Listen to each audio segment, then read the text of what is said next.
আসসালামু আলাইকুম ওয়া রাহমাতুল্লাহ। আল্লাহ সুবহানাহু ওয়া তাআলা কোরআনে পাকের ভিতরে বলে দিয়েছেন, উদউনি আস্তাজিব লাকুম, তোমরা আমার কাছে চাও, আমার কাছে দোয়া করো, আমি তোমাদের দোয়া কবুল করব, আমি তোমাদের চাওয়া পূরণ করব। তো বন্ধুরা, আমরা তো সকলেই চাই যে আল্লাহ সুবহানাহু ওয়া তাআলার কাছে দোয়া করি এবং সেই দোয়া যেন আল্লাহ কবুল করে নেন।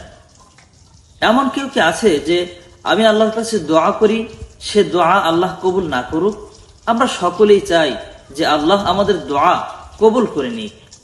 তো দোয়া কবুলের জন্য কিছু শর্ত রয়েছে, যে শর্তগুলো মেনে যদি আমরা দোয়া করতে পারি, তাহলে আল্লাহ সুবহানাহু ওয়া তাআলা আমাদের দোয়া কবুল করবেন। আমরা আল্লাহ সুবহানাহু ওয়া তাআলার কাছে যা চাবো, আল্লাহ আমাদের তাই দান করবেন।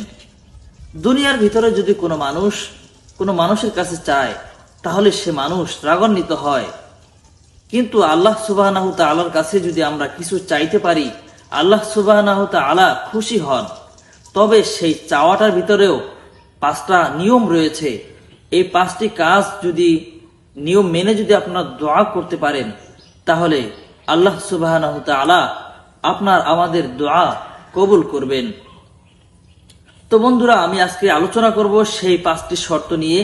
যেই 5টি শর্ত মেনে যদি আপনারা দোয়া করতে পারেন, তাহলে আল্লাহ সুবহানাহু ওয়া তাআলা আপনাদের দোয়া কবুল করবেন। তো বন্ধুরা, হযরত আবু হুরায়রা রাদিয়াল্লাহু তাআলা আনহু থেকে বর্ণিত, নবী করিম সাল্লাল্লাহু আলাইহি ওয়াসাল্লাম বলেছেন, যদি কোনো ব্যক্তি দোয়া করলে আল্লাহ সুবহানাহু ওয়া তাআলা তার দোয়া কবুল করে নেন। তার দোয়ার, সে যেই জন্য আল্লাহর কাছে দোয়া করে, সেই দোয়ার ফলাফল কিছু মানুষের দুনিয়াতেই পেয়ে যান, আর কিছু মানুষের দোয়ার ফলাফল আল্লাহ আখিরাতের জন্য রেখে দেন।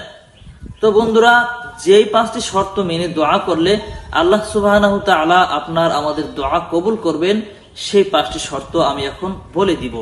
তো বন্ধুরা, তার আগে আমি আপনাদের কাছে অনুরোধ করব, প্রিয় ভাই, এটি হলো একটি ইসলামিক চ্যানেল। এই ইসলামিক চ্যানেলে ছোট ছোট আমলের ভিডিও, যে আমলগুলো করলে আপনাদের অনেক ফায়দা হবে, সেই আমলের কথাই আমি এই চ্যানেলে বলে দিই। তো যাদের ভালো লাগে তারা অবশ্যই চ্যানেলটি সাবস্ক্রাইব করবেন, ভিডিওতে একটি লাইক দিয়ে আমাদের পাশেই থাকবেন। প্রিয় বন্ধুরা, দোয়া কবুলের জন্য 1 নাম্বার শর্ত হলো ধৈর্য সহকারে দোয়া করা। দোয়ায় তাড়াহুড়া না করা। দোয়া করতে হবে আল্লাহর কাছে ধীর স্থির ভাবে। এই প্রত্যাশা রাখতে হবে, আমি যে আল্লাহর কাছে দোয়া করতেছি, এই দোয়া আল্লাহ সুবহানাহু ওয়া তাআলা অবশ্যই কবুল করবেন। এই প্রত্যাশা, এই আশা রেখে দোয়া করলে আল্লাহ সুবহানাহু ওয়া তাআলা আপনার দোয়া অবশ্যই কবুল করবেন। 2 নাম্বার শর্ত হলো হালাল রিজিক ভক্ষণ করা, হালাল পোশাক পরা। এই হালাল জিনিস ছাড়া আপনি তো জান্নাতেও প্রবেশ করতে পারবেন না। হালালের উপর আপনার সব সময় স্থির থাকতে হবে।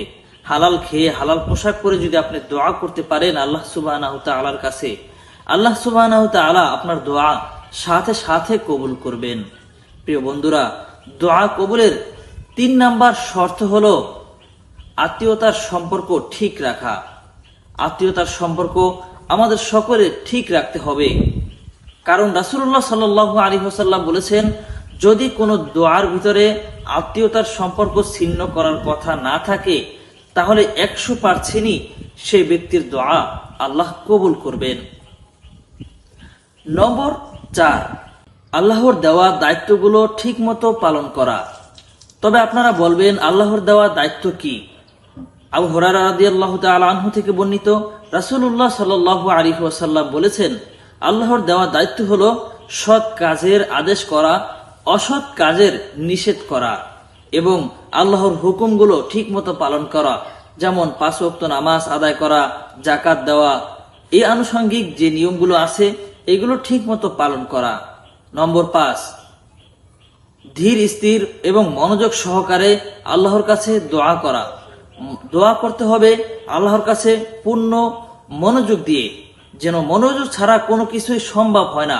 আপনি যে কাজই করবেন, সেই কাজে যদি মনোযোগ না থাকে, তাহলে কিন্তু সেই কাজ আপনি সফলভাবে করতে পারবেন না। ঠিক তেমনি দোয়া করার সময় পূর্ণ মনোযোগ সহকারে আল্লাহর কাছে দোয়া করতে হবে। তো এই ছিল আমাদের আজকের ভিডিও।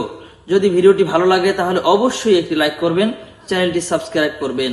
মহান আল্লাহ সুবহানাহু ওয়া তাআলা আমাদের এই নিয়মগুলো মেনে দোয়া করার মতো তৌফিক দান করুন। আমিন।